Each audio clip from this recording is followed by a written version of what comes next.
Hold tight. Hold on to your hats, boys. Libas.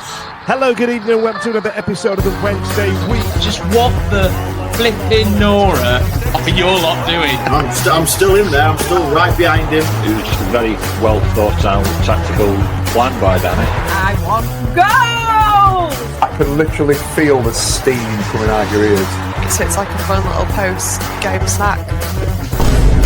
The Wednesday Week.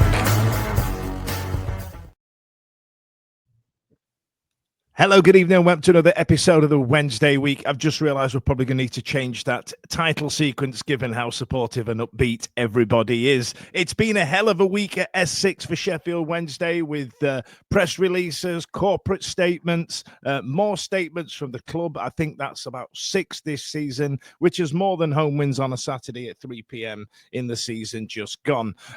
So what we decided to do today, we've compiled a list of goings on that's happened through the week, because as you can see from the sign behind me, days without nonsense are very few and far between. So boys and girls, welcome to the show. Don't forget to like and subscribe and ring the bell, because I like saying that now, because it makes me feel like I'm doing a young person thing. Also joining us this evening will be Joe Cran from the Sheffield Star, and we will be launching the sweepstake for the World Club Cup coming up in during the summer. Might be something to give us something to talk about, you know what I mean? See what's happening. Normally I'd ask you how the weekend's gone. Stevie, one of your you've had a hell of a weekend sports-wise with the kids, haven't you? Yeah, my twin one's back from international duty, playing basketball in France, has made it on this afternoon, so it's been good to see her. Not seen her since Thursday night. And the other one has just claimed silver in her gymnastics comp for a new club. So, yeah, away from all the nonsense, my kids are doing bits. Yeah, that's some positivity. What about yourself, Simon? How's your week gone? Not a lot's been going on really, has it? So I've just sort of got on with work and kept my head down, quite literally. Keep your nut down. That's the best thing to do. Ash, we're getting comments as well that I'm in a different square this week. I've just noticed as well. Ash, how are you? How are you getting on? Good week. Yes, mate. Fantastic. Loving life. It's good, isn't it? Just loving life. Okay, so don't forget, do get involved in the comments. We want to get your views on these topics. And yes, thank you for noticing my drill top. It is I miss drill tops, lads. You are all of the correct age to remember 90s drill tops. And I want to bring them back. I want to bring them back. What it was, the reason I got this one, it's for those listening, it's the Umbro one with the half Umbro logo across it with the old badge and whatnot. And because Wimbledon, and I've been on a Wimbledon hype the last few weeks, they've brought this back. They sell drill tops like this in the shop, and I was like, I need a Sheffield Wednesday one. And calling Mr. Meadows, Tom Burton did not let me down. So thanks a lot, Tom. Appreciate you. So right then, lads, now you picked up last week, Monday, 2nd of June, Stevie, right? So just give me a brief overview of last Monday, because I know that's what you guys were talking about. Charlie had a few, hadn't she? Bless her. She got a bit gobby. Big fan of that. And so as the day went out, Stevie, we had non-payment of staff. We had, despite statements from Dapon Chansiri that matters would be resolved by Monday, payments remain outstanding. Was that still the case last Monday? Yes. Yeah. So we went on air, and obviously you'd had the sort of discontent around the non-payment over that weekend. And when we went on air, there were rumours coming about, things were circulating, and the statement came out, didn't it? Statement from Chansiri saying that matters would be resolved, but there were no payments from the club. But there was a letter sent to employees saying that there was some sort of cash flow issues that we did touch on a little bit to an extent last week, meaning that the wages couldn't be paid in full. So we found ourselves in a situation where some of the staff at Sheffield Wednesday had allegedly been sent £700 as a sort of a stopgap sort of situation. We alluded to the fact last Monday that £700 in 2025, if you're living in this sort of environment, doesn't necessarily touch the sides. Nope. And you can talk about how much money footballers earn, but a lot of that money tends to be tied up. You can talk about how much people behind the scenes are earning. £700 is a pittance, really, isn't it? But that's all. When it broke last week, that's all that we could hear that the club could afford to pay. So last week's pod wasn't one of positivity when it came to sort of funding. Oh, I'm glad I was at work. Simon, this. Listen, I'm going to put you on the spot a little bit, but when we spoke to Sam Hutchinson, he said, because they've had these issues before under Chansiri, right? When we spoke to Hutch, he said that that the chairman would help you out personally, like he'd send you a few quid if you were struggling, if you needed it. We've had none of that come out. There's been no mention of that at all, has there? So, but the thing that gets me is that we've not played any games during this pay period at Hillsborough. So all he's paying is essentially the club shop staff and the team that are on it. So it's not the most expensive wage bill he's going to have had through the season, because he's not paying the agency staff that work during game time either. Obviously, we know about the players and things like that, and I'm not saying that it's an insignificant amount of money, but this is going to be this month and next month will be a less amount than what it would be in, for example, say March. You know what I mean? That's mega concerning, isn't it? It depends where he's funding himself from, because you've got to remember that during the season, he's got gate receipts. So he's got the people turning up and buying tickets on the day. So if that income stream stops, and that income stream was fulfilling, say, 50 to 60% of the wage bill every week, then that has now gone. So he is, I think, what they call in business insolvent. So effectively, the money that he might have isn't enough to actually cover his outgoings. And this just seems to be the fact of the £700, which a lot of people's mortgages are that and then some, let alone putting food on the table and paying council tax and electricity bills and gas and stuff. It's without going too much into it, that wouldn't cover a third of my rent down in London. Well, yeah, exactly. And I think, I mean, we'll go on with the points, but he, in my opinion, the pot is dry. That there is no more, because we are a week later, and I just feel that the end is nigh somewhere along the line. Yeah, there's definitely something feels different about this. Now, Ash, so let's get into the day after last week's podcast, right? So more nonsense days came out. Another day with nonsense. So Joe Cran, bless him, who will be joining us in about 30 minutes time, will broke that he was diligently stuck to the EFL website to see who was on an embargo, and then it finally broke on Tuesday last week. Then a statement was issued by the club. Then John Flanagan, the interview with him on BBC Sport was released early, I believe, because they were advertising it was supposed to come out Wednesday, and then it got re-released. And then Paul Valentin signed for Preston, right? In this god-awful grey T-shirt that Castori seem to want to keep putting on all their signings that they've done. I mean, not much to add about Paul Valentin, really, is there? No, not for me. I think probably would, in light of what's been going on with, we ain't got a clue where we are with transfers, it would have been a cheap one to keep on. Yes, I know he's one-dimensional pace, and that's about it. But at the minute, in hindsight, maybe we should have kept him. But hey ho. But with a fair play to him, got no issues with him really. You know what I mean? He probably kept his nut down and things. So yeah, he had to go, didn't he? He went out and signed for Preston, who will be, you would imagine, mid-table championship as they are virtually every other season. So he's done all right for himself to go from us to them, I suppose. So it's not too shabby. And I'll tell you what, we'll come back to the John Flanagan thing in just a second. Stevie, these are your notes, ladies and gents. Stevie's done the homework this week. He's written statement issued by the club. So was there a second statement, or is it the same one? No, mate, that was just off. Sorry, when I was bullet pointing, that was just off the back of the charge being sort of notified, or us being notified of the charge. Yes, there was the club then released a statement saying we've got 14 days to respond, etc. That's right. Yeah. That's right. So that came through, and from that point, alarm bells started to ring. It almost felt like we're on that descent now, where we know it's got to get worse before it gets better. But when's it going to stop getting worse?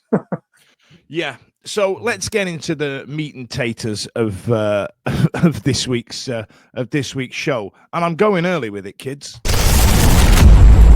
Hot topic. So there's been a lot spoken about this consortium, this US-based consortium, the one that I believe's got links to 1867 News. If that's incorrect, somebody please correct me. And John Flanagan, as well as Adam Shaw, that we've spoken about in depth in the past, went on to BBC Radio Sheffield and said all the right buzzwords. It was like, I'm buying Sheffield Wednesday bingo. I don't think that there was anything of any repute in there apart from things what got said, if I'm being overly critical. But and I'm going to put you lads right on the spot now. I hope you're bracing yourself. Now, I was scouting the interwebs, and I found this tweet. Right. So I've hidden the name and I've hidden the swearing. But what it did, it was a good tweet, but I want to be very careful. In fact, I'm going to drop one of these in now as well. The rumor mill. That's because Ben's had a go at you on Twitter, isn't it, about that? What about not the playing rumor it? mill? Yeah. Right. So what's happened is, let me read you the tweet and let's come back to it. So it said that consortium's offered $30 million for the club and then $70 million if they get promoted. They don't have the brass. They're trying to cash in on DC's F-ups and get it on the cheap. Now, so what this tweet is suggesting, and there was a bit of conversation around it and stuff like that. What this tweet was suggesting is that we've offered him a cursory 20-odd million and gone, here, I'll take that and piss off. And then we'll weigh you in if and when we get promoted. I want to ask you three, is that a good deal? Because that was the conversation that was coming out of it, right? So like I say, and I need to be very careful here, this is pure speculation from one tweet that I've seen on the internet to give us a talking point.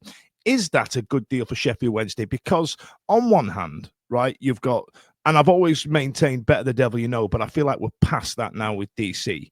Are we into the camp of anybody but Dapon Chansiri? Is Adam Shaw the answer? Because the question that I've got around this consortium, and I keep saying Adam Shaw, my apologies, I'm going to start saying American Consortium. This American Consortium's bid seems a little bit like in a sitcom or a family show where they need to save a certain amount of money to save the rec center, and they do like a bake sale or they do like a car wash and they raise that amount of money. And then I used to finish those programs and go, yeah, but what about next month? You know what I mean? If they're trying to, do you feel, the first question there is, do you feel that this is let's take that as read. Do you feel that this is a play to get it on the cheap and play, the fans are genuinely salivatingly furious, and rightly so with Chansiri, a play to curry the fans' favour in order to help them get it over the line? Or if they can't afford more than 20-odd million, like $30 million, as it suggests, is that going to be enough? Do you know what I mean? I'll let you chew that around for a couple of minutes while we go to some comments, Ash. I tell you what, I'll put the comments up, Ash, while you have a chew around that.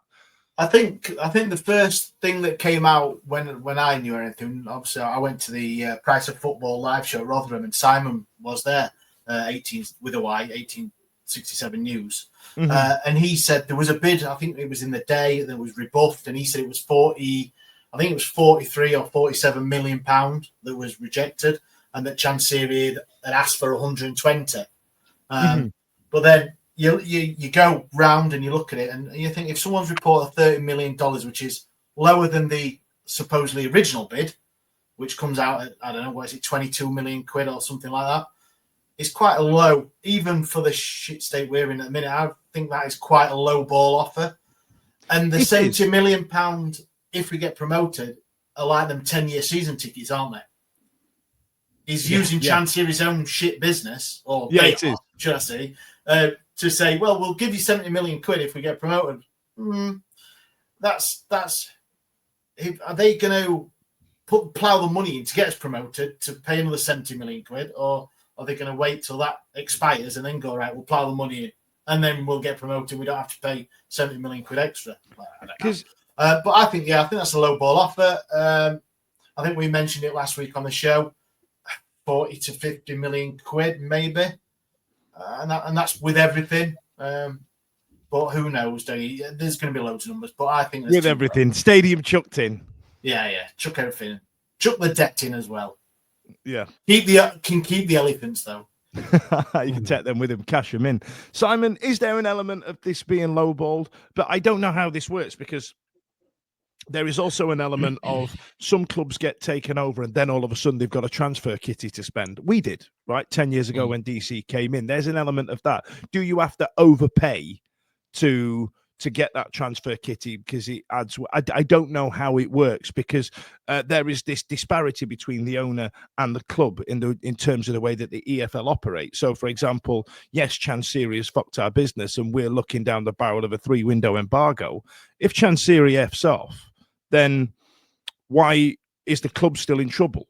Do you know what I mean? And I see, there's an element of that as well. I mean, do you feel like it's a low ball offer, or do you feel like, and Ash has put it quite good, do you feel like they're using Chancery's tactics against him, or is it a case of kicking the can down the road with this offer? Like, yes, it's going to sort our short-term problem, ergo Depon Chancery, but in 2 years' time, are we going to be cap in hand again? Well, this is the trouble, isn't it? I think maybe they showed, I don't know whether they showed their hands too early in regards to the bids, but what's concerning me is that we're a week down the road and nothing seems to be coming out from the chairman in regards to payment of wages, etc. So we're 7 days down the line, and it really does strike me that there's no money. There's no money at all, which means in which case then that the actual club, in regards to its tangible assets, the players, the staff, the goodwill, the fact that we've now we're under an embargo and we could be put under a 3-window embargo, the value of the club actually starts dropping. So we're actually going to a period now, the longer this continues, the more the value of the club will keep dropping, to which point we might actually go into administration, because if there's no money to pay anything, there's no money to pay bills, no money to pay the electric, nobody to pay the dreaded HMRC. Because remember where we were when Milan Mandrit took us over? It was because we could not pay the HMRC. So they can immediately put a winding up order on us, in which case then the 30 million is, well, I'm not giving you 30 million, here's £1. You know, this is the issue.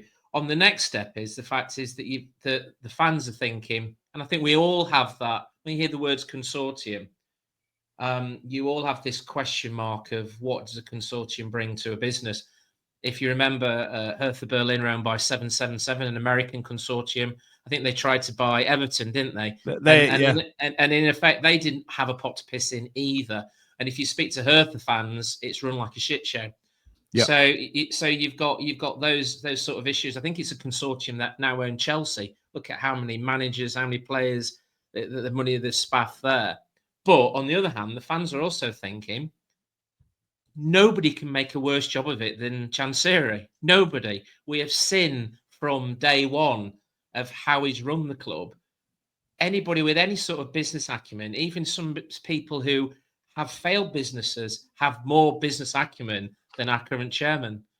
So I think that sometimes there's that light where you'll grasp onto anything, because at the moment, we're 7 days down the line. But I think, and this is going to sound like I'm shithousing it, and it's not, but I think that's why 1867 News, for example, is garnering the attention that he's got, because he's literally telling people what they want to hear. And I know that sounds catty, but but that's exactly what's happening. Without a doubt, it's like a general election, isn't it? The opposing party is telling us that they're going to do this and give us this and give that. Then they get into power and it all turns to shit.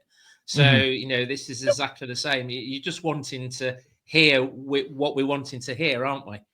Yeah. On the flip side to that, though, is that there is something coming out into, if it was total silence, so say Simon didn't have his knowledge of what's happening behind the scenes and didn't do anything, all fans would be going, well, there's no news coming out of anywhere, anything. Now you've got some fans, or quite a lot of fans now, hanging on to what Simon's doing on podcasts and on his tweets and everything, going, actually, there is movement behind the scenes. There is something happening. Let's get on that comes back to the original question, though, Ash, doesn't it? Right? Yes, there are things, and yes, there's money put on the table. I don't know what Simon's role is in all this. Don't get me wrong, but there is an element of, and I guess what brings this back to the original question is do this consortium have the brass to keep us going after the summer? You know what I mean? I tell you what, listen, let's let me just break to the adverts and I'll come to Stevie about it, and then we'll go down the timeline of terror even further. Hold tight, kids, it's advert time. Hold tight, kids, it's advert time. Stevie, does this consortium have the brass if those figures are to be believed? Once again, this is just a tweet I found. It's just we're just shooting the shit here, but I wanted to get your thoughts on it. If this consortium has been floating about for as long as it's been floating about, and there has been previous interest in Adam Shaw, these people will have done some element of due diligence, and they must know what kind of person they're dealing with in terms of Chansiri. Therefore, if it's legit, the figures are legit based on the information that you've seen on that tweet, and I think it was 30 mil with 70 mil add-ons. Yeah, $30 million and $70 million if we get promoted.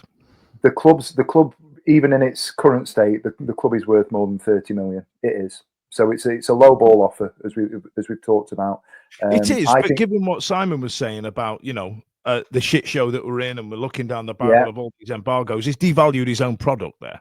So to just on the back of that, what I'd say is, if I want the club, and as the Wednesday Adam Shaw does, give him market value. We all know that Chansiri is wanting more money than the club is worth, significantly more money, which is why we're getting this 30-70, because that puts us in the ballpark, because people have had conversations. We're not sort of breaking any secrets here.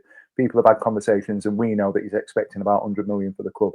If they put together a package that says 30 in the initial sort of phase, and then it'll be 70 million with add-ons, I can't see how they've got enough money to, secure a financial future for the club. And then make signings and pay wages. Exactly, and you know what I mean? So it's my reticence around all of it, and I've got no dog in the fight, whether it's consortium involving Adam Shaw or anything else. And we there's enough content there for a podcast on its own to talk about business dealings and everything else. Tonight, it's not for them to do that. But from my point of view, like you just said, we've got to buy the club. You've got to secure it. We want anybody coming in from a Sheffield Wednesday point of view. I know there's the desperation and the pragmatism of saying we need to secure the future of the club, and that's absolutely right and proper. We need to make sure that those players are paid for last month and next month, and we secure July as well. However, the Wednesdayites that are sitting on social media going, we need this consortium because it's going to be better, they're also the people that are expecting stadium upgrades, £10 million players, Adidas kits, training ground updates, academy improvements, etc., etc., etc. That is a 7, 8, 9 year plan for whoever comes in. Yeah. And we don't have the money to do that. This consortium, I don't believe, has the money to do that. So I just don't think it's big enough. Based on any sort of rudimentary research that you do into those people, I don't think they've got enough money behind them. And I think if they did, they'd have been offering more than 30 million. I agree. Ashley, let's get into some comments, and then we can move further down into the timeline of terror. Thank you, chaps. Oh, by the way, I should play the theme tune again, shouldn't I? Give me a second. Brace yourself, kids. Hot topic. Crack on, Ash. Yeah, Adam Bishop's been on. Kieran Maguire said Sheff Wednesday as a whole is roughly worth around 52 million based upon fair market. Yeah. Well, they are. That's probably twice as much as what they've offered with the. I think he's being generous there, Kieran. I think he's being generous. I've heard that. I've heard that number as a figure. Okay. Well, yeah, I don't know what's. Ash, what that sentence you just said there? You went, haha, yeah, well, I don't know. I was reading. Talking. Sorry. Put the fucking comments on the screen. Yeah, well, and door frame potato cat. Chicken. Johnny Owl, the second bid was supposedly the highest for a club without parachute payments. Yeah, I've seen this a lot on X.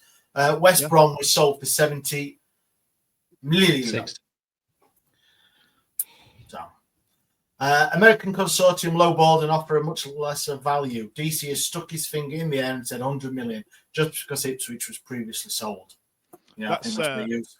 But that's, again, I feel that 100 million that Ipswich got was so that it could value the club more in terms of the payments. I don't know how the amortization works in terms of having a takeover and all of a sudden having a transfer kitty. I wish I had somebody a bit more learned. I tell you what, I'll ask Joe about it in a bit. Thank you, Ash, and thank you for your comments. Keep getting them in. Right then, Wednesday the 4th of June reports, Simon, that 3 Premier teams are in a bidding war for Kalen Cadamartri, Man City, Everton and Chelsea. 1.5 million fee hinted at. This is a great talking point. Is that all of a sudden now, because of what Charlie said at the beginning of the season in benchitis, Kalen Cadamartri was going to be the best striker that Sheffield Wednesday's ever seen? I think this is the potential to be good business. I'd have to agree with you, mate. It's people are saying he's selling the family silver, but then in the same breath we're moaning when we're not selling players when we should have been selling players in the past. If we don't accept this sort of money and the kid decides he wants to go, it goes to a tribunal and we could end up with Thrupp and Sapney. I think You play left back? Yeah, Thrupp and Sapney. In my day, he did. Next to Arthur Schilling. So, it's a case of 1.5 million. If that is the case, then it pays the wages. Simon, you can retire from podcasting now, mate. I tell you what, just stop talking. Just give up. Those two gags there, you two are done now. That's it. You peaked. You've reached your tipping point. Next season's credits done. That's it. That's it. Schilling. That's it. Sorry, Simon. I completely stopped you off there. Replaced with Paul Valentin, Arthur Schilling. Look, 1.5 million. If it goes to tribunal, I think there's a maximum they set, isn't it? Which is not a great deal. I don't know whether there's ability to put add-ons in there like we did with previous sales on young players. It's sad because I think Man City and Chelsea might just get lost in the system. But 1.5 million, it pays the wages, doesn't it? And keeps us going for a month. I don't know what our wage bill is, but it probably is a lot. 1.6 million, I think, somewhere around about that. Per week? Month, 1.6 million a month. So it'll pay the remainder of this month and half of next month's. 700 quid, kids. I see. I got a question. It's, for me, it's good business if you are reinvesting it. Yeah. But it's not good business if you're going to, like Simon's just said, to pay 1 month's wages or Yeah. So if you were selling a good prospect, which he is, but the question is, do you actually trust whoever's made this deal or in the process of making this deal to do a good deal? Because who is making this deal? I tell you what, Ash, that's a really good question. Back in, I think it was 2010, 2011, the Young Players Academy sale process changed, and what happened was smaller clubs. It was skewed in the in favor of the bigger clubs. They can just go picking in, a tribunal sets the fee, whereas before you could charge teams for it. So we're about 15 years in now, and smaller clubs are getting their academy talents poached. 1.5 million for what's essentially a child is bloody good money. But because of the shit that's circulating around the club, to answer to your question, I don't feel that people are going to trust it, even if it was 5 million. You know what I mean? Okay. We honestly don't know what the hell's going on behind the scenes because the chairman is basically as quiet. Nothing's been said. Nothing is said. I don't think anybody actually in the club knows what's going on. So this 1.5 million, if he's been borrowing from elsewhere and robbing Peter to pay Paul, this that 1.5 million could disappear, and people still don't get paid. Now, that's the scary thing. That is the scary thing. Yeah. Okay. So Michael Ihekwe is revealed as a Blackpool player. I'm really happy he didn't sign for MK Dons, or so I would have had to delete quite a scathing tweet. And that's quite sad. I feel like it's a good signing for them. Middlesbrough announced that they've parted ways with Michael Carrick, and the virtual role twerking, as Beth put it last week, has started again because he's been twerking his way. And Ashley, may I congratulate you on a hell of a tweet for the Animaniacs listing of the countries where Roll is going to be working next year. Big fan of that. Well played. And Stevie, Clive Betts has publicly criticised the situation at Sheffield Wednesday. Now, this is Clive Betts' statement here. Clive Betts, Labour MP for Sheffield South East, urged potential buyers for the Championship side to come forward and accuse current owner Dapon Chansiri of holding the team hostage. Betts is a lifelong Owls fan. He must accept that he needs to sell Wednesday to prevent the complete collapse of the club. We as fans deserve better. The club said it was aiming to pay off staff and players their May wages at the earliest possible opportunity, adding that Mr. Chansiri sincerely apologised to those affected. Now, at the risk of being quite editorial, Stevie, who the fuck is Clive Betts in all this? Do you know what I mean? Like, it's just a man screaming at the sky. If anything, Simon at 1867 News has got more clout than Clive Betts right now. He's just some bloke sat on a bench with, well, I think somebody should come and get Wednesday. All right, Clive, thank you.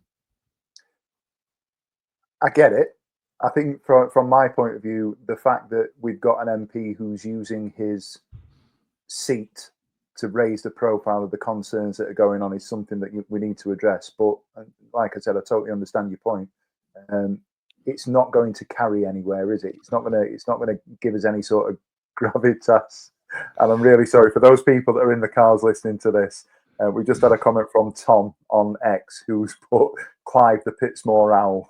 There's been some elite gags tonight, ladies and gents. Some elite gags. You did say you want to put smiles on people's faces, Dan. Mate, that's we're that's ready. what we're here for. In one sense, it's all right. Clive Betts, what sort of gravitas does he bring to a football environment? But in the next breath, it's an MP talking about something that he's passionate about, and it's a platform. And there will be people. I saw what's her face, Sophie Ridge, Wednesday fan.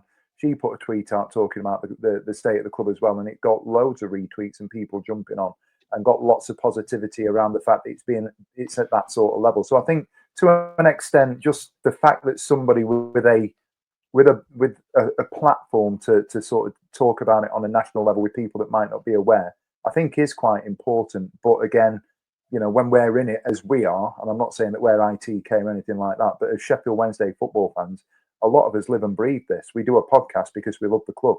So all of this that's happening, when somebody else comes from a forum outside of it, it don't mean that much to us. But for people down the street that don't know what's going on at Sheffield Wednesday, this is probably bypassing a lot of people that weren't aware of it, and bringing it to that sort of forum, I think, is important.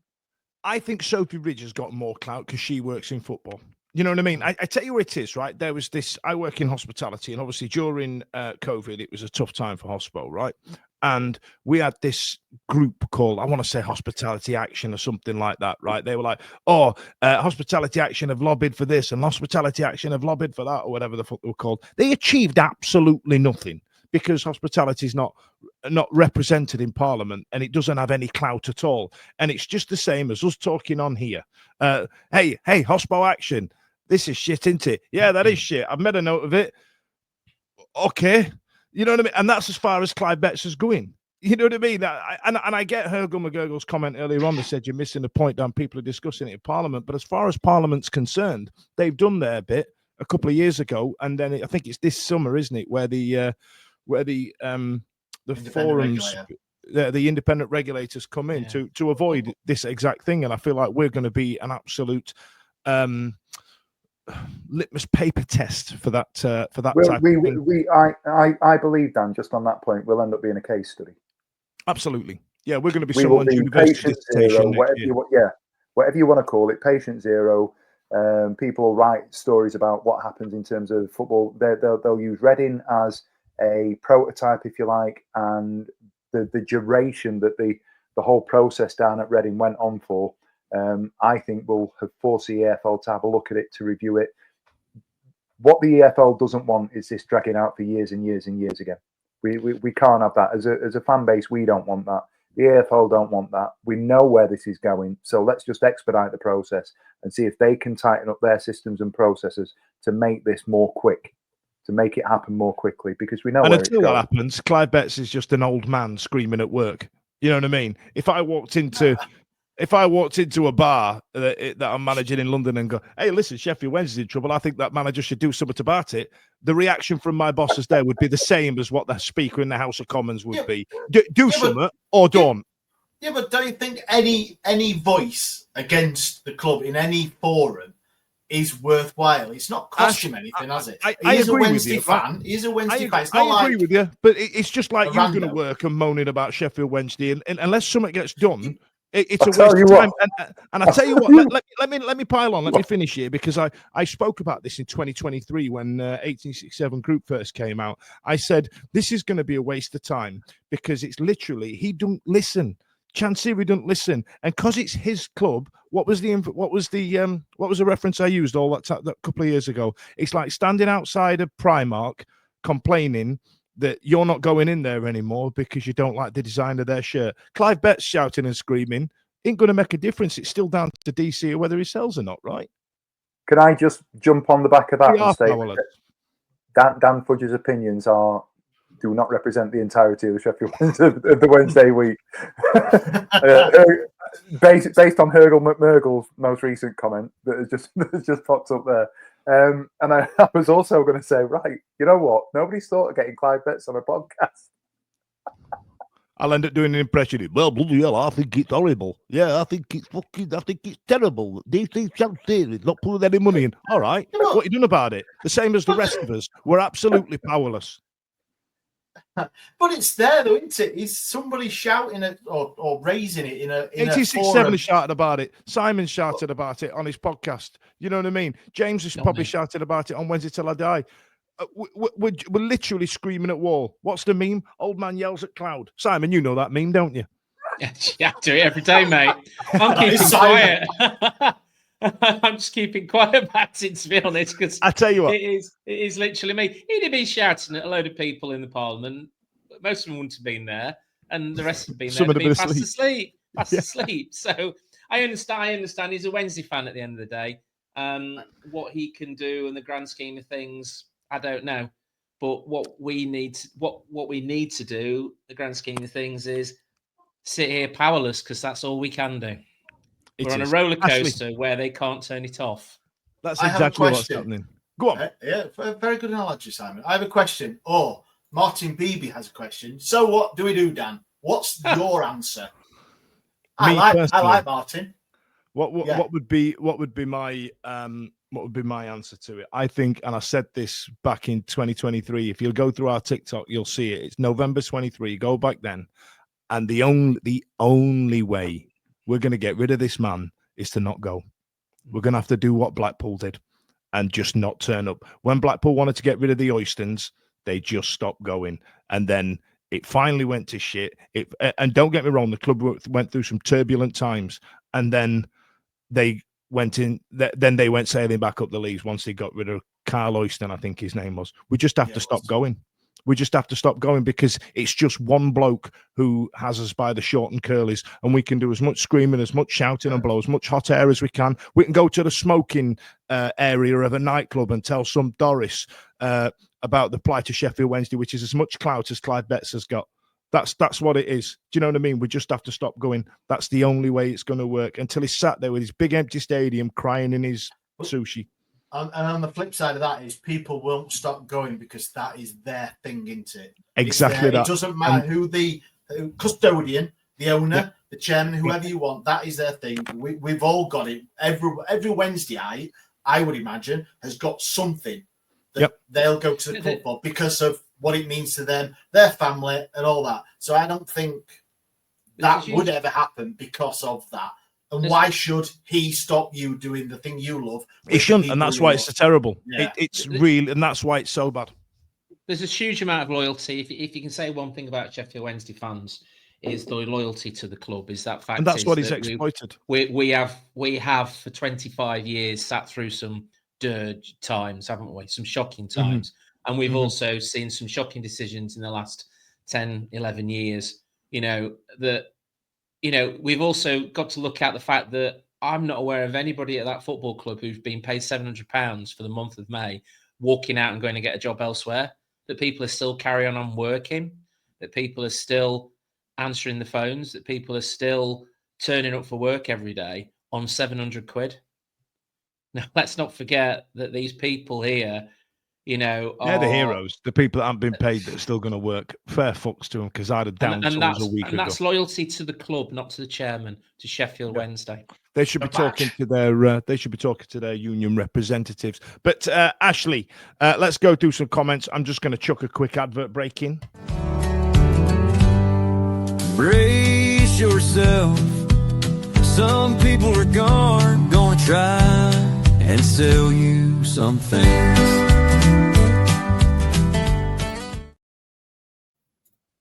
Beautiful. I love that. Proud Yorkshire man. He has a season ticket. What do I do? I've already spent my hard-earned money. Me and all. I'm raging about it. Will Brad 23 has been on. Betts' job is to represent his constituents' interests. How much impact it has is debatable, but ultimately he's doing his job. I need you to. Do you remember that 2020 Zoom call that went viral? Clive Betts is Jackie Weaver. He's saying the right things, but he has got no power. But he's doing something. Would you just sat on his arm? Right. No, talking about it, he's not doing something. Doing something's doing something. He's actually, this constituency isn't Hillsborough either. It's Sheffield East. I've not heard anything from the... As far as his job's concerned, and as far as this entire talking point's concerned, he's just some bloke. He's the Jackie Weaver. He has no power here. I think we've done this to death now. Yeah, I know. And I'll just finish on Nat. Has he gone yet? And I'm assuming it means Chansiri and not Clive Betts, or it could be on about Dan. I think it means me. Right then, let's get on to Thursday. Okay, rumors began to circulate that Owls of the Park may be postponed. This was a hell of a day, Stevie. At Chansiri started to unfollow players on Instagram with Iorfa and Dish, and then Dish posted the "If I Speak Mourinho" gif. What did I miss that day? Yeah, so basically, Deshaun Bernard has gone on socials and put the if I speak, I'm in too much trouble.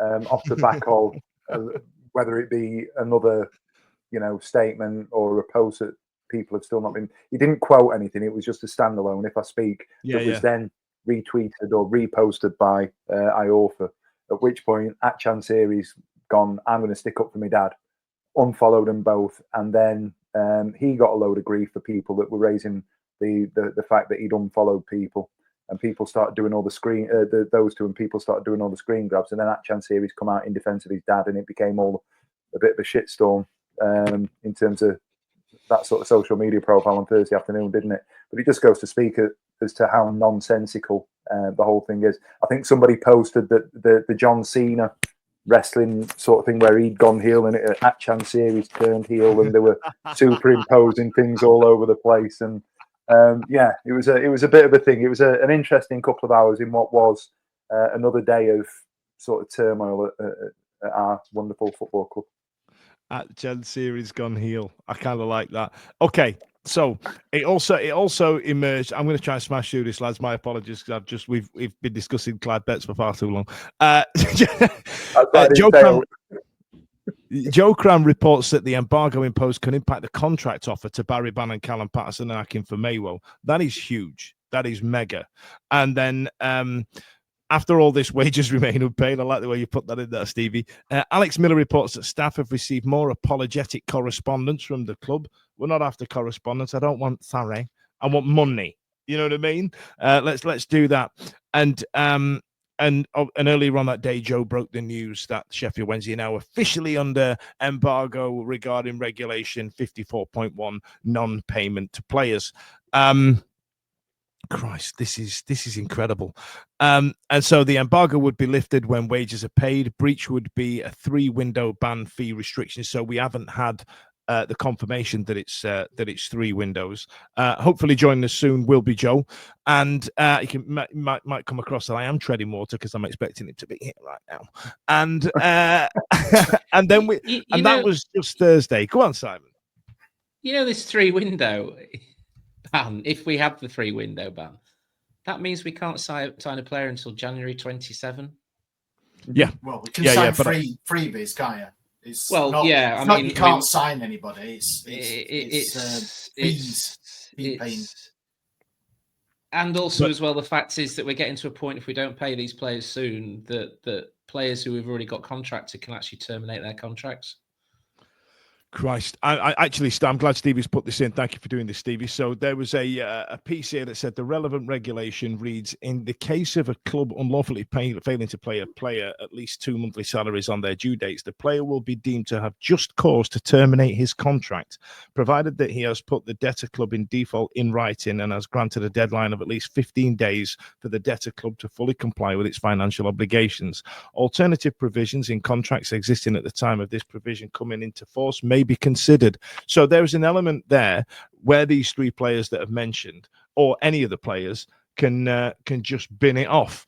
But I tell you who's going to shine a bit more light on it for us. Joining us all from South Africa, it's stupid, sexy Joe Cran. Joe, how's it going, pal? You all right? I'm going to add you to stage. I didn't press the right button. How are you, buddy? You all right? My head's absolutely frazzled. But apart from how's your week going, pal? I'm busy. I say this without hyperbole. I think the last week and a half has probably been the most unenjoyable that I've ever had in this job. It's been horrific. I'm having to read things that I just don't like. I'm having to work so hard to understand things. And you just wanted to write about your football club, mate. You know what I mean? That's what he is. He's writing about Sheffield Wednesday, just not in the sense that he'd love to. Yeah. Do you know what though? I think jokes aside, I feel like because of the nature of this football club and the things we've had to deal with. I mean, over the last 5 years or so, the range of stuff that I've had to research and write about with me and Alex, I can't imagine there are many out there apart from the guys over at Reading and what they've had to go through. I can't imagine there are many people that have had a wider range of things to have to study. Yeah, you're going to be the new Kieran Maguire in about 5 years' time with everything that you've learned about takeovers and rules. Not takeovers, mate. I'm going to be the embargoes guy. Yeah, the embargo guy. I tell you, that's exactly it. You're going to be all over. If anybody reaches out about embargoes, I'm going to send them your way, Joe. So I wanted to ask you a few questions here. So first one here, how can the club prepare for pre-season given everything that's going on? We haven't had a calendar on pre-season friendlies or anything like that. And when are they due back and all the rest of it? Because there's a lot of people, and I, do you know what? I had the idea 2 weeks ago to post that video of Steve Bruce going, hello. And everybody's beat me to it. What's the calendar on that, Joe? What's the timeline? I mean, look, they're due back. We don't know an exact date, but they're due back around the same time as ours in the park. So, I think that's the 28th of June. So around there. Obviously, you ask how they can prepare. It's genuinely all over the place at the moment because there's so much up in the air about the manager. I know you were talking about it just before, but not to fearmonger because I generally don't think it will get to the point of player walkouts and stuff, but that is a real concern at this point. It's not that far away. We don't have many players. We don't really know what's happening with the manager. No one's getting paid. The Owls in the Park, which is one of the loveliest events that happen in the football calendar. It's now going to be a riot, literal riot. Protest now. It's just not none of it's. And I say this, I suppose, is a nice way of putting it. None of it's very nice, and I don't really know. We're at a point where, all the coaches are out of not all the coaches. A lot of the coaches are out of contract as well. People don't really know what's going on. there's not really much coming from the chairman aside from a couple of statements that have been issued by the club, not from him himself. So in answer to your question, I don't really know, because there are too many question marks over everything that you could ask a question of. Right now, there is a question mark next to it.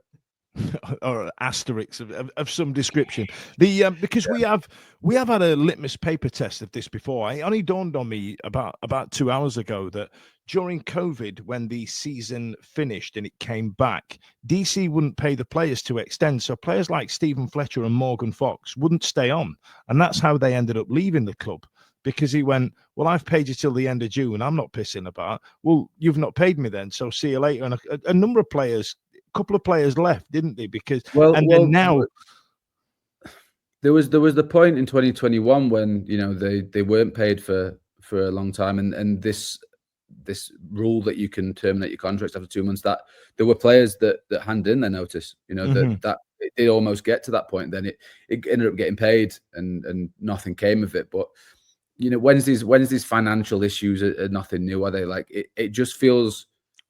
Yeah, it feels different this time. I don't think there's, and I think because of the 30-day breach as well, on top of it, it just feels like I think from a fan perspective as well, because I do have that element as well. As much as I tried to keep my professional hat on and all that kind of stuff, that it does kind of feel like the walls are caving in a little bit, and it's not nice. Like from a football fan perspective, it's really not a nice place to be in. Yeah, it seems something different about it. Go on, Ash. Obviously, you speak to some people at the club or anything on just the thing. Is it that bad at the club? Anyone you've spoke to, I know in passing or anything like that, is it just that people are that don't know what's happening? Tell us all your private conversations, names as well. No, I'm not. I think look, Alex has done some really good pieces over the last week or so on like he's more. I've basically just been writing about embargoes and transfer fee restrictions. That's kind of been my field of expertise. But Alex has done some really good stuff about it, and I think that one of the big things has been the lack of communication. I think lost in all of that, and it's something that Alex has mentioned, is there are people who are not getting paid, who in all likelihood have had to write letters to people who are not getting paid. Like they are in the same boat, and it's not a pleasant situation to be in, that where you're having to go, yeah, sorry, you aren't getting paid, while you also are not getting paid yourself.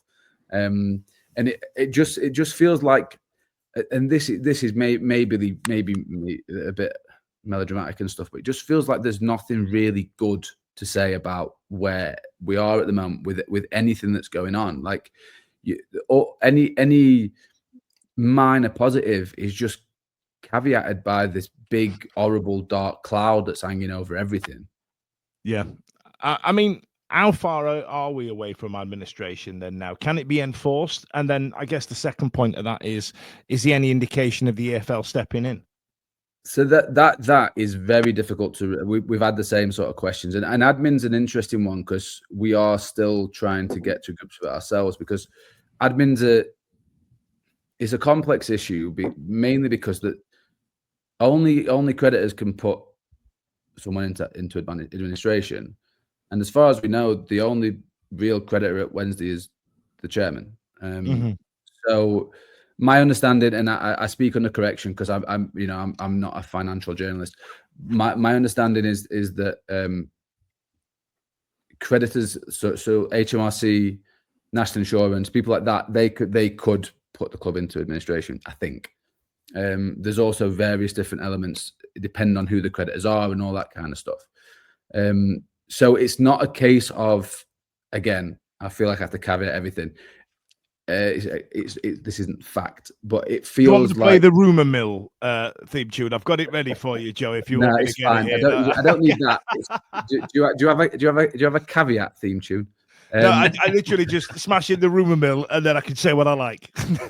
No, so I suppose my point is that it's very up in the air, and it's not like something has to happen for us to go into admin.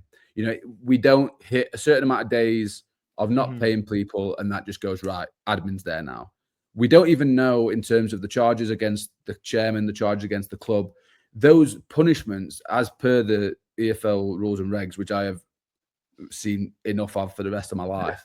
Is that your next tattoo? Hold on your side. Just fall down my back. Yeah. But no, like the punishments for that can range from, you know, a slap on the wrist, a fine, a point deduction, to having your membership withdrawn and expulsion from the league. Like, Jesus. You know, I'm not saying that Wednesday are in a position where any of those are or will or won't happen, but that is in the league's power to inflict any of those punishments on a team. And obviously, with every passing day that you're breaching that 30-day rule, you know, it gets worse. You know, that's kind of the problem with all of this, and why we've been so non-committal in the stuff that we've written, is because so much of it is up for negotiation. It's up for, you know, depending on how well you communicate, how well you cooperate, all these kinds of things. Even with the embargo stuff and the transfer fee restriction stuff, we had to write around it because we can't say for full fact what will or won't happen, because everything is I wouldn't say everything's open to negotiation, but like a lot of it is case by case. Well, I do need a jingle, don't I? So Joe, in regards to that, the transfer, so obviously we are under embargo, but do you know if we are or we aren't, or is it really hazy in regards to the 3 window?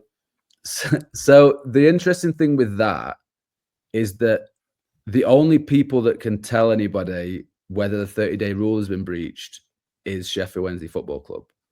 The league won't do that. The league they're not allowed to. So that the league can't, and they won't. Do you know what I mean? Like the only thing that we've got with that was the fact that when Wednesday went unpaid for March, so around April time, the chairman did the interview, said we were X amount of days from doing it. We paid it on the deadline, which meant we had a day. Mm-hmm. The fact that Wednesday are embargoed now, and you know the embargo comes. My understanding of it is that there's grace days. So you have, from the day that you're meant to pay, you have 2 days grace to not 2 days grace, sorry, 2 days to report that. So if you pay it within those 2 days, you don't have to report it. You can just pay it within those 2 days, and you're not breaking any rules. It doesn't add to your 30 days. It doesn't. Do you feel like the £700 was to buy a bit of time? Like, here's a week's wages, for example, that type of thing? No, because the staff don't count towards this. It's players only. Good Lord. So this is only the players. So you have the 2 days, and then after that there is a sort of grace period before you end up on the EFL's website. So if we're talking Wednesday we're out of wiggle room the last time around, the fact that it's now been over a week since Wednesday paid the players, I think, you know, it's relatively safe to assume that the 30-day has been breached. But we can't say that for a fact, and we won't be able to get anybody to confirm that except from the club, and you know, whether that comes or not. Bless you, Joe. I tell you what, you've got balls of steel coming on here and talking about it live on the internet. Stevie, wrap it up. Let's get Joe back to his EFL website. Just a super quick one. You may not know the answer to this. Given everything that you've said, at what point do you get the independent football regulator coming in and saying, right, we need to take a deeper look at this? Well, the thing with the regulator is that I think if it was fully in place already, like, you know, obviously it's all, a lot of it's been going back and forth. The honest answer is I don't know. I think if we were further into that being a thing, we might be a bit further down the line. I'd be very interested to see what happens in terms of the lessons learned from the Dai Young situation at Reading, and because obviously that took a long time. There was a lot of trial and error that went into that. There was a lot of things that they had to do in order to get to where they got to in the end of the disqualification side of things.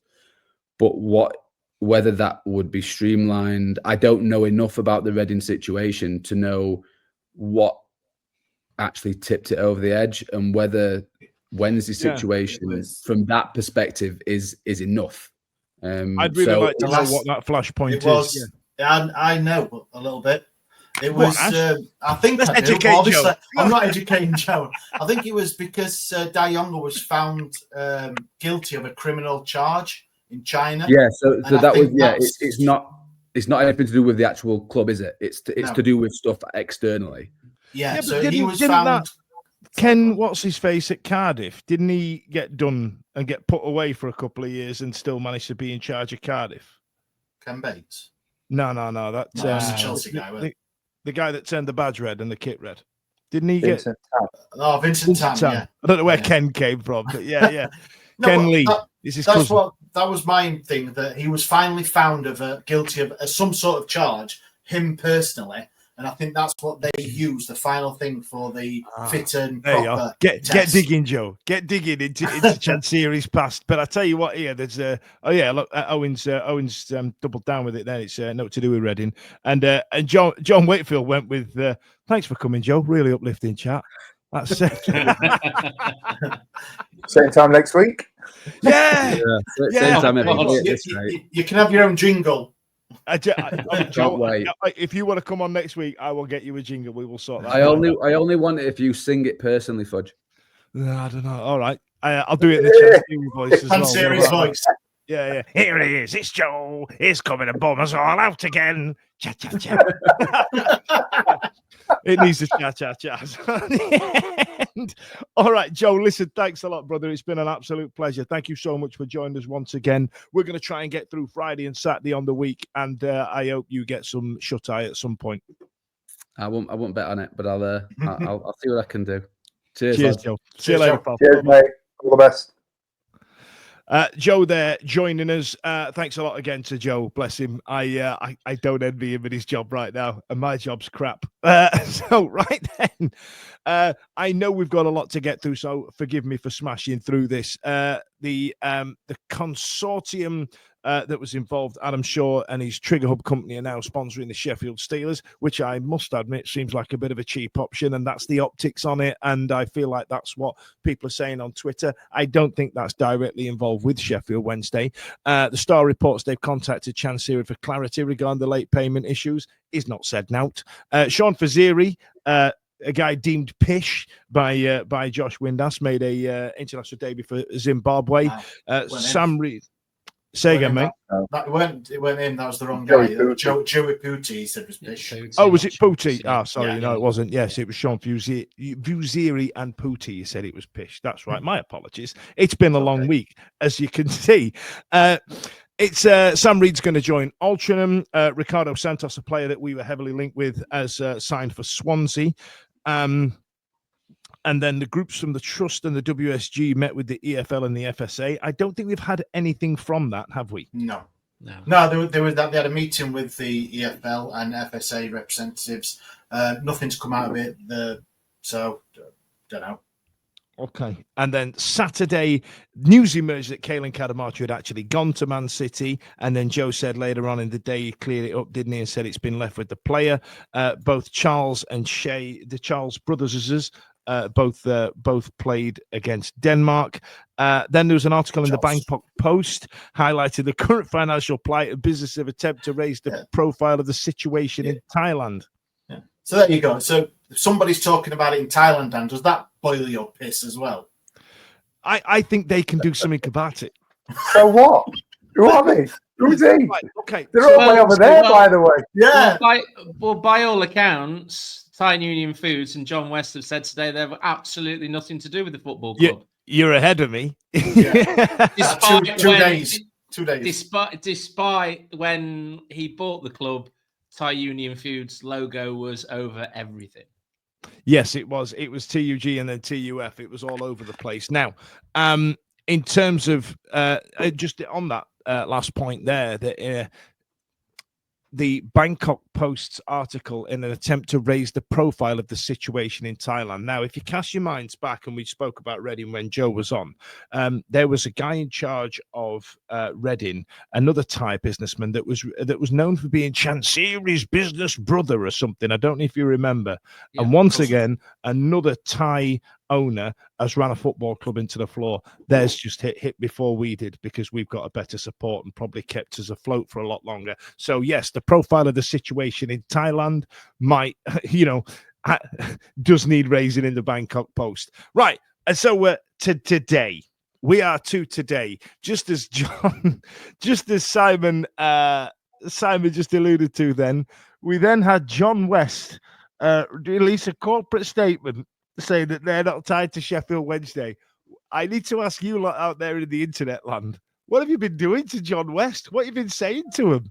Simon, this is nuts, isn't it, right? Barry Bannon's not been paid. John West have to release a statement. There's been a crescendo of tagging, hasn't there, on X for both Thai Union Foods and John West, which I would imagine has just gone on and on and on. And there was actually quite an amusing post that I think our John put on our WhatsApp group, wasn't there? On where you can contact John West, and he'd put one on that said it was from Deps on Chancery. Can you lend me 20 quid? Yeah, is that what we've been doing? Have we been bombarding John West for 20 baht? Not me personally, because I have a life, but. Ash, there's a good few comments on there. Do you want to get through some of them, please? Yeah, Ben's gone with Dan hates Clive more than Chancery. I just think he's just some old bloke just shouting at the moon. TUF is DC's daddy's company. I think he got removed a couple of years ago for being dodgy, though, didn't he? Well, I am shook. Yeah, he did. He started in 1977. There's not only Joe that's been doing his background research, It's, I tell you what, you piss the Wednesday fans off. They turn into sleuths, don't they? Cy Hodgkin said, "Fuck John West, home brand tuna all the way." Probably comes from the same canning factory and stuff, just a different sticker, isn't it? Yeah. Stu Williams has said, referencing TUF, I think they were involved, hence all the money at the start. Then when he started spunking it all on Abdi, excuse my language, etc., they pulled out, no pun intended. Some elite gags this week. Craig Hayward said, tuna company was spanned by Wednesday fans. Do you know what I'd really enjoy, right? If, like sometimes whoever gets to Twitter first gets the handle. If there was just some bloke sat in Minnesota whose name's John West and he's just got bombarded by a load of angry Wednesday fans, and the tuna company has had to release a statement. like the guy with the John Lewis at Christmas time, doesn't he? Goes, oh, it's Christmas again, because everyone and it's John Lewis. The shop. It's not their handle isn't at John Lewis. It's something else. But the guy with John Lewis is just going, oh, it's Christmas again. Please stop doing it. We've had a comment here. Nigel, Dan Fudge sits in front of a sign saying "No days without nonsense" is a joke in itself, and he's right, because it shouldn't be there, should it? I'm going to get it as a tattoo. Stevie, you've not spoke for a while. Are you all right up there? Are you having a good time? You enjoy yourself? I've grafted on this timeline, and behind the scenes, I'm just watching the fruits of my labour just sort of come to fruition. Dissipate. Destroyed. I tell you what, I'm down to the bottom here. So I'm going to give you the soapbox in order to pick out any point that I have skipped over, because I know we've got to do the spin the wheel of justice at some point, and we've got to talk about the any other business. So if there is anything you would like to talk about, let's discuss. Ash, if you can get the Liam Palmer cover that Ben is referencing, that I can chuck it up, that would be great. Stevie, the floor is yours. I think it'd be just sort of literally spend 10 seconds just saying we'll sign off the week with the post this afternoon from Rob Staten, friend of the podcast, Rob Staten, who's posted an update as of this afternoon pointing out that players still have not been paid in full. This was due on the 30th of May. We're now 10 days beyond. We've talked at length in various points. And I think just from my point of view, what we've tried to do tonight is not be a militant sort of group of people saying, we're going to tell you what you need to think. We've tried to bring a little bit of sort of light-hearted entertainment to what's been a bit of a shitstorm this week. So we're coming at it from an angle. We do have serious sort of viewpoints on what's happened and what is happening, and that's why we've had Joe on. But from our perspective, if you didn't laugh about it, you'd be crying or worse. Yeah. So let's just keep doing what the Wednesday week does, and we'll try bring in an irreverent point of view to it when it's appropriate, which is what we've tried to do for the last hour. I'm glad you've said that, and I've just noticed, right? So just to give you a bit of background, Stevie's been building these notes through the week, so we'd had something to talk about. We knew it was going to be a tumultuous week for Sheffield Wednesday, and he's got, he's labelled it Monday, Tuesday, he's put the dates in and everything, and I've gone, oh yeah, that's really good, that, fair play, and I've had to skim a few bits for time and stuff like that, and then I've just gone past it. And oh my God, there's another 2 pages of stuff that I've completely missed about actual fit and proper tests and stuff like that. Stevie, can you keep these? Because I feel that's why it's there. I've dropped a message. You'll have missed it. Admin stuff. We'll talk about it afterwards. That's for a later show or a later event that we're going to do. I'm gonna cheer Stevie up now. Oh, look at that! Look. There it is, right? So if any of you have seen this online, there was a chap speaking about why don't we do club-based FIFA covers? And, well, no one's bought a physical game in about 10 years. But that picture of Liam Palmer grabbing the shirt with the FC logo behind him, I think is absolutely stellar. And Aguiz's done a great job on it, hasn't he? Yeah. He's done a great job there. Oh, right then. Bit of a thing, Stevie. That was, wasn't it? Bit of a sign. I'm going to get it framed. It's going up there next week. Heart eyes. Yeah, get it up. Get it up. Up your Pete McKee. Right then. So, just to let you know, ladies and gents, we've got a couple of bits of any other business. So, we are going to. I'm going to do the any other business now, and then we're going to go into the World Club Cup sweepstake draw. It will still be fun and entertaining, but I appreciate if you want to shoot off. I get it. So let's do the news, the other bits in advance. So what we've got here, our very own Charlie is she's treading the boards, ladies and gents. So she is going to be in a show called The Invincibles, the untold story of girls who loved playing. My apologies, Charlie. The untold story of girls who played for the love of the game. So during the war, I don't know if you know that. Women took over the football, and I believe this is a play about that. Some of you guys are going this weekend, aren't you? Friday night, date night for me and Stevie. Yeah, buddy. Woohoo! What a fancy evening with theatre. And you went to the last one, Simon, that she did, didn't you? Yeah, I've been to a couple now. Really good. Oh, really we're good. Like her biggest fans. I do love a bit of Andram, and it's set in Dagenham, so you'll get Charlie's fantastic Cockney accent. Oh, it's a Cockney accent, which I have experienced. It's great. Isn't that where Kinky Boots the musical's set as well? Yeah, and mate, I'm learned. Welcome to the theatre week, wasn't there? Yeah. So Ash, get some stickers posted up saying up the Chaz, and then just put them all over the toilet. So just have a football there. Good Charlie. You're sticking up the Chaz. You're putting stickers in toilets saying up the Chaz. Hold tight, kids. It's advert time. Hold tight, kids. It's advert time. Elite use of advert. Never you mind. This is somebody who works in the hospitality industry. It's that.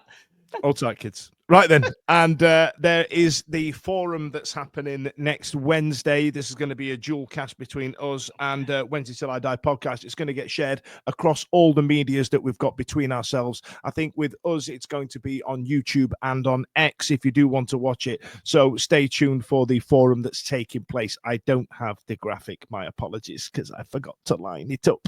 Ash, can you give me a brief couple of words on what the forum is and what it's doing? It's 7 p.m. From Wadsley Bridge Social Club, I believe it is. It is going to be it's run by the trust, so it's going to be. I think there's about 400 can fit in there in the room. Like-minded Wednesdayites going in to talk about Sheffield Wednesday and the plight they're in. I don't know anything else about it, to be honest. It'll just be a load of men and women talking about Sheffield Wednesday and Chancery, no doubt. There is some special guests. John Newsom there, and some other people will be on a top table talking football-related stuffs. So get yourself involved if you do need a ticket. Make sure you get onto the Trust's X handle and their socials, and you can get yourself a ticket and get yourself down. If not, you can watch it via ours and Wednesday Till I Die's outlets. In the interim, Ash, this is the bit where you're going to talk for a very long time while I just sit and have a minute and contemplate the fact that, according to Stu Williams, I've just got cancelled again. Oh, again. Well, there are more cancellations and statements. You aren't you, Dan? Right, so yes, we have got a sweepstake for the much publicised and eagerly anticipated Club World Cup that died on its arse until DAZN rescued it, I believe. Watching TV, so should we get on with it? People have paid their dues, and we're going to just give them the teams that they're going to hopefully cheer on. So there's some absolute dynamite teams in there, giants of the footballing world, all coming together to, I don't even know where it is. Where is it being held? Anyone know? States. America. Is it? Oh, bloody hell. So, yeah. Where we are. Which one is it, Dan? Is it this one? Top one, mate. Bosh. There you go. Boom. Here we go. Right. So, people's names on the left, home, and the teams on the right, away, like the colour corner. So we're just going to get on with it. Just people make a note of what teams they've got, and yeah, let's get on with it. Who's that guy on the lottery that goes, this is the fourth time he's joined in, and he's just drawn this team? You know what I mean? Let's do it. Let's do it like the lottery. Let's smash through it, Lash. Let's do it. Right then. I'm going to press there we go. First team, first person up. Bash. Stephanie has got the Mamelodi Sundowns FC. That's a South African team, the Mamelodi Sundowns. Please join Joe Crown for updates. Carry on. Joe will like that one. Yeah, and we're off again. Oh, this is top tier. Steve. Oh no, it's Steph Spence Fletcher. There's CF Monterrey. Fun fact: they have got the nicest stadium views ever. It's the one you always see on thing with a big mountain in the back. Oh, elite. So there we go. Here we go. Katia Winter has got CF Chuka from Mexico. I don't know. While I'm doing this, anyone want to just jump on Sky Bet or other betting apps and just see who's the favourite? Because I haven't got a clue. I tell you what, let's get Simon doing that. I reckon I didn't even know anything about this competition until about 10 minutes ago. Get the odds up on live score. Then you can tell us the odds. Louise Spence has got Fluminense of Brazil. So there you see that, good lady. All the big hitters are going out early. Danny Bowler has got Atletico Madrid of Spain. Whoa, well done, Dan. We haven't got the music. I've not put the music on, have I? It's not done the music. Stevie Spence has got Man City. Oh, you. Well, everyone's going to be in comments saying this is rigged now, innit? Look at that. I'm really glad we did this live on air because I tell you what. Monica has gone for Ali from Egypt. There we are. We've got the comments coming in now. Look, it's a fix. Shelley has got a plate from Argentina. There we go. Oh, that's a good one again. Yeah. So I don't even. Stu Williams has got PS. Oh, Jesus.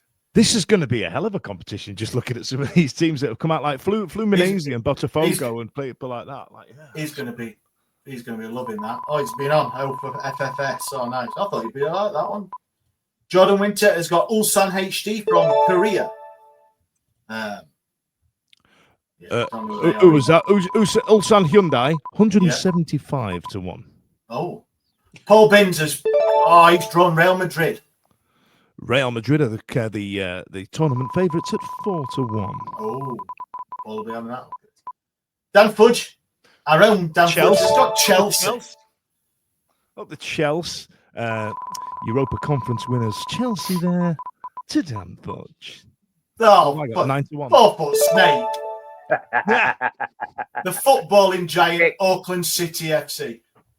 Auckland City FC are the worst team in the entire tournament at 1,000-1. Put a fiver on it. Brilliant. Whatever. The home country of Dan's girlfriend. I tell you what, if I win it, I am going to do a podcast from New Zealand. Well, let's go. I'm going to fly to New Zealand and go and chuck a fiver on it and all because flights aren't cheap. Yeah. 100 quid. Hannah Peace has got Botafogo from Brazil. Roughly translates as boat fire, a football team named after a fire on a boat. John Wakefield has drawn Juventus. Juventus, who were sensationally relegated in 2006, 22-1. Ellie Haywood, FC Porto.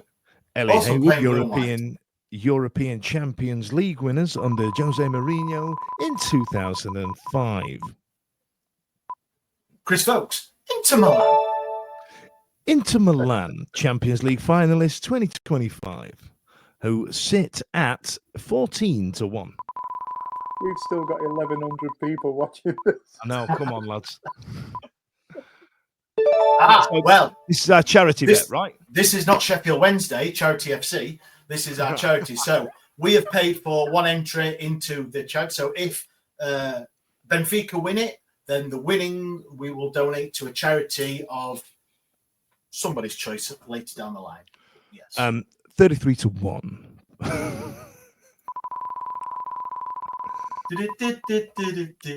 And Barker has got Boca Juniors from Argentina. And Boca Juniors. Well, we did that. Simon looks so interested in this. Look at that. Podcaster Blair Hardman has drawn Borussia Dortmund. Independent podcaster Blair. Independent former podcaster, now current podcaster Blair Hardman has got Borussia Dortmund. Craig Haywood has got Esperança Sportive de Tunis from Tunisia. These are the second worst team above Ash's pick at 500-1. So it's a right fix, this, I'm telling you. Yeah. Simon Oak has got Urawa Red Diamonds from Japan. 200-1. Oh, it's their third time playing in the tournament. Tonight we're using Guinevere. John Thurston has drawn Lionel Messi's Inter Miami CF from the US of A. A much contentious choice to be in the tournament at 50-1. Andy McElwin has got Al Hilal. Is that? He'll be not happy with that.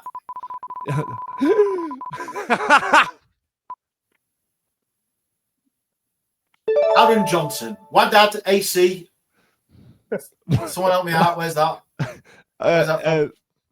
MAR. Someone's going to have to help me out. I'm just the odds guy. They're 500-1. Mauritius? They never got a league, have they? Comment anyone, because I've lost on that one. Ian Colwell has got Los Angeles FC. I believe is part owned by that funny guy from Anchorman. Los Angeles FC 66-1.